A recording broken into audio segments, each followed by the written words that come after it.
श्री गुरुंकर वंदना चलीथिला आ समस्ते भावपूर्ण भाव से काम लगी भजन करुले आमे जाई ठीक सेतिक बेले पहुँची गलु ये सुंदर परिवेश रे। गत रविवार आमे जाई पहुँची जाइथिलु चौद्वार एक सत्संग कार्यक्रम रे।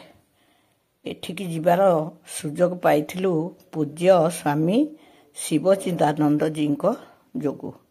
स्वामी शिवचिदानंद महर्षि शिवानंद श्रृंखलार जड़े जनाशुना सन्यासी। से शिवानंद शिक्षा संस्कृतिर पूर्वांचल विभागर मुख्य परिचालक थिले। तांकोठु सूचना पाई आमे जाई पहुँची जाइथिलु चौद्वार रे। सेठी पहुँची तांको प्रणाम जणाइलु। बहुत खुशी लागुथिला काहेकिना सेठी सुंदर भावरे गुरु वंदना चलथिला आ प्रवचन भी चलीथिला। आमे किछि समय बसिकी स्वामीजी सहित वार्तालाप करलु। तांकर आशीर्वाद भिक्षा करबा पई मो बोर सरोजिनी बहिर इंग्राजी अनुदित संस्करणटी तांको देली काना ओडियाटी मु पूर्वरु देई सारिथिली। मो नाती भी सांगरे जाइथिला आ बड़ पुओ भी जाइथिला। ये तो जाइथिले आमे समस्त जाइथिलु। तांको सहित किछि समय कथावार्ता करिया परे स्वामीजी मंच उपरको आसीबार प्रोग्राम थिला किछि कहबा पई। खूब कम समय भितरे सी जेतगटी कथा कहले मु बहुत प्रभावित हेली।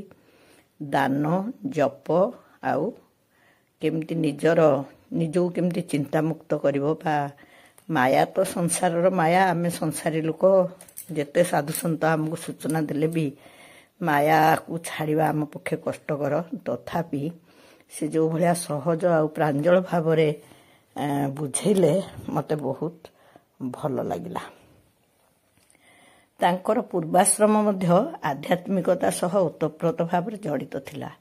बोधवे सेइथिपई से जीवनर सबु मार्ग को निजे प्रत्यक्ष करिथिबारु संसारी मानक पई तांको वाक्य सबु बोधवे एइथिपई एते सहज आ बोधगम्य थिला बोली मु भाबुथिली। से स्वामीजींकर पिता भी गुरु आश्रित थिले। से थिले ठाकुर निगमानंदंकर जने परम सेवक। आपण माने जानछंती मोर भी सेई गुरुंकर आश्रित। किए को गुरुंकर आश्रित सेटा मु केबे हेले चिंता करेनी। मु आपनकु थरे शिरडी साई बाबा आश्रम को जाइथवा वीडियो भी पकेइथिली। पुटपरती जीवा पई भी मन रे इच्छा अछि। आउ मु तो 2-3 थर पंडिचेरी जाइछि।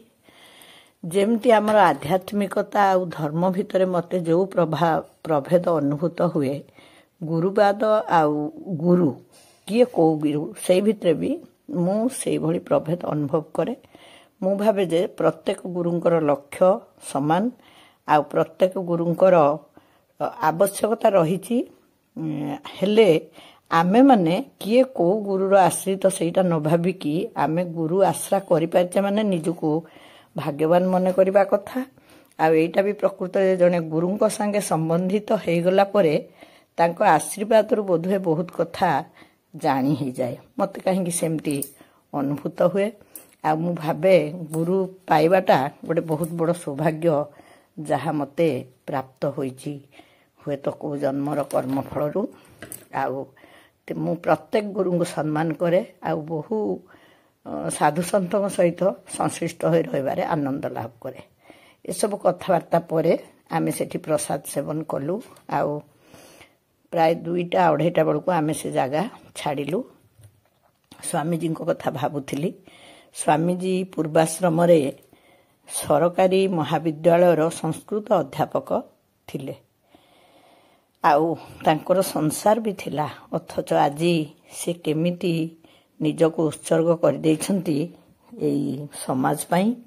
आ खंडगिरी रे तो से गोटे अति सुंदर आश्रम तो कहले ठीक होबनी गोटे विद्यालय प्रतिष्ठा करछंती जोथिरु कि अनेक छात्र उत्तीर्ण हेई निज निज क्षेत्र रे गोटे सुंदर जीवन यापन करुछंती।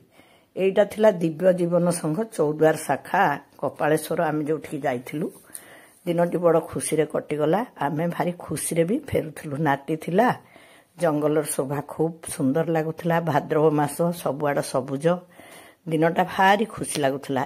किछि बाट जिबा परे हठात मु गोटे गछ देखिली जो थे किछि फूल फुटी। एई फूलटा कहती खुदुरुकुणी रे लागे। ए फूलर ना होची 5 आंगुलिया फूल। आपण माने आकु कौन कहती मते कमेंट करी जणैबे। आ